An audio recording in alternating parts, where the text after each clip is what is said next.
Snowflakes drifted lazily against the tall glass windows of the Hayes Tower, turning the skyline into a blur of silver and white.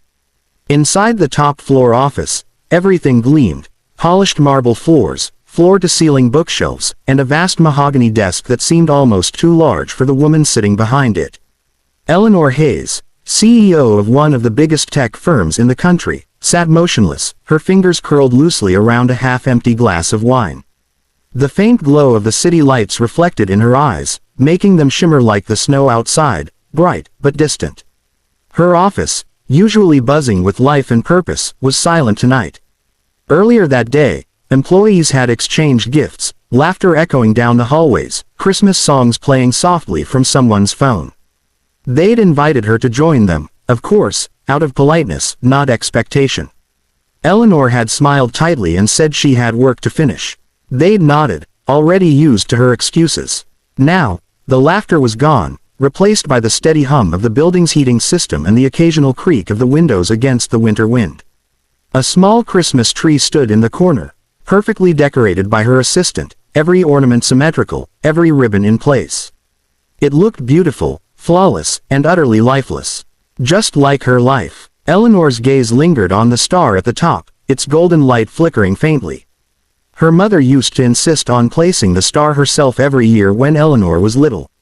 Back then, Christmas had meant warmth, homemade cookies, and the scent of pine filling their modest home.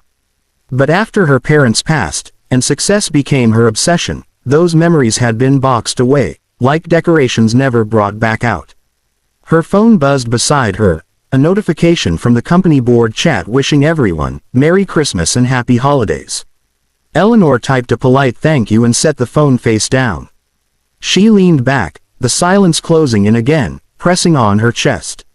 The irony wasn't lost on her. She had built an empire, earned everything she'd once thought would make her happy, yet tonight, with the city celebrating below her, she felt like the loneliest person in the world. Outside, laughter carried through the cold air. Eleanor glanced out the window one last time before whispering to her reflection, Merry Christmas, Eleanor. The sound of her own voice startled her. It was softer than she remembered, and terribly alone. Eleanor stepped out of the towering glass building and into the crisp night air.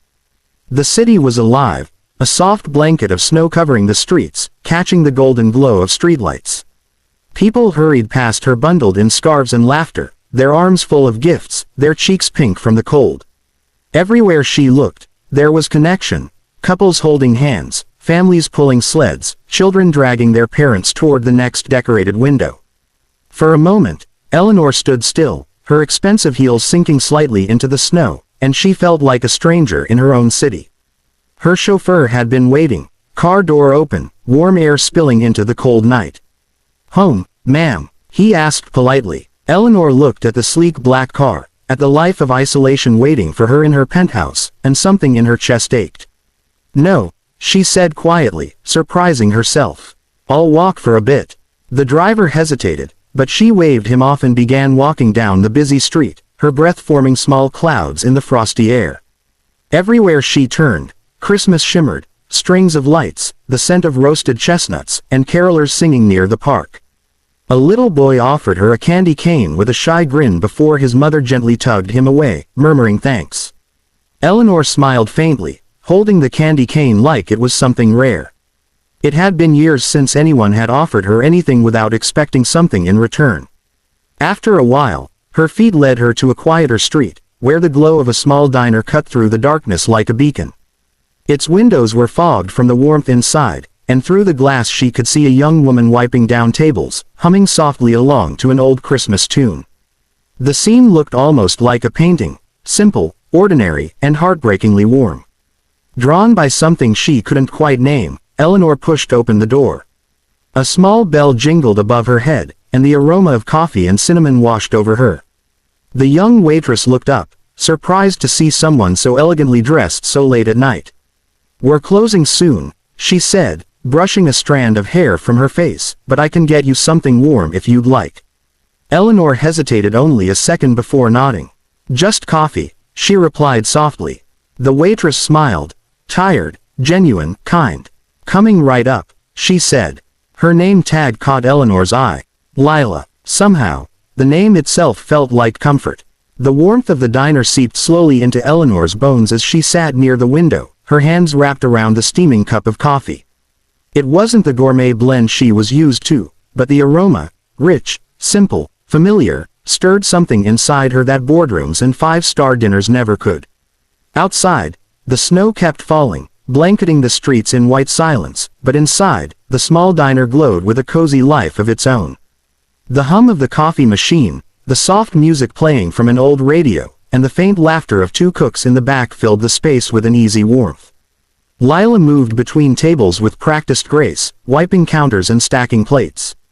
Despite the late hour, she carried a light in her eyes, the kind that came not from comfort but from quiet resilience. Eleanor watched her for a while before speaking.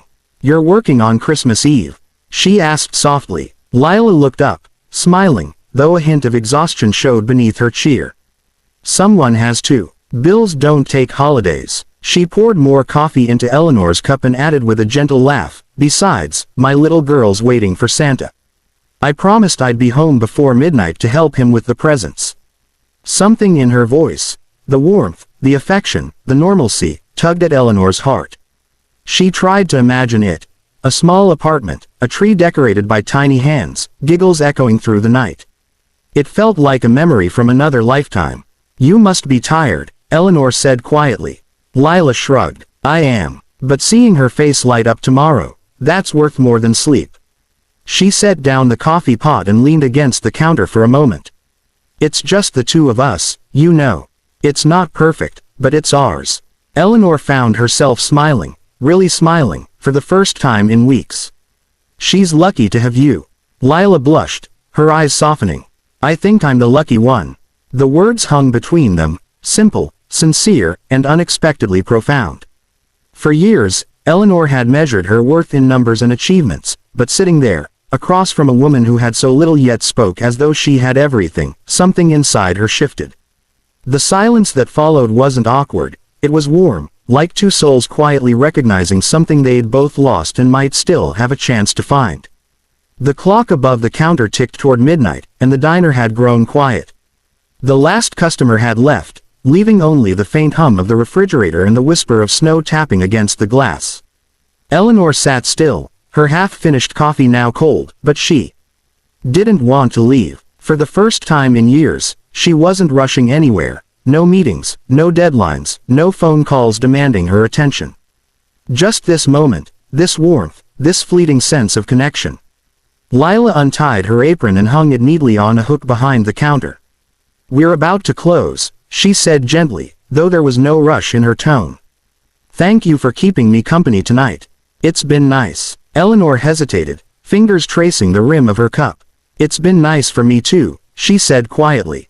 Then, after a pause, she added, "Do you ever wish someone was waiting for you after work?" Lila looked at her, surprised by the question, then gave a wistful smile. "Sometimes. But life doesn't always turn out the way we imagine. I used to think I needed someone to make me happy, but now, I think I just needed to remember how to be grateful for what I already have." Eleanor's throat tightened. Gratitude, a word she hadn't truly felt in years. Her world had been built on ambition, not appreciation. She swallowed hard before asking softly, "Would it be strange if I asked to spend Christmas with you and your daughter? Just for one night. I don't have anywhere else to be." For a moment, Lila said nothing. The snow outside fell heavier, the wind sighing against the glass. Then Lila's expression softened, and she nodded slowly. "It wouldn't be strange at all," she said, her voice warm. "Come by in the morning. We'll have pancakes, and my little girl would love some company. She talks to everyone about her Christmas presents." Eleanor felt something stir deep in her chest. Not the quick satisfaction of closing a deal, but a slow, quiet kind of hope. The next morning, she stood in Lila's modest apartment, laughter echoing as wrapping paper flew across the room. The smell of coffee and syrup filled the air, and a small girl's giggle made her heart swell. For the first time in years, Eleanor wasn't Eleanor Hayes, the CEO. She was simply Ellie, a woman surrounded by warmth, laughter, and the gift she hadn't known she needed most, belonging.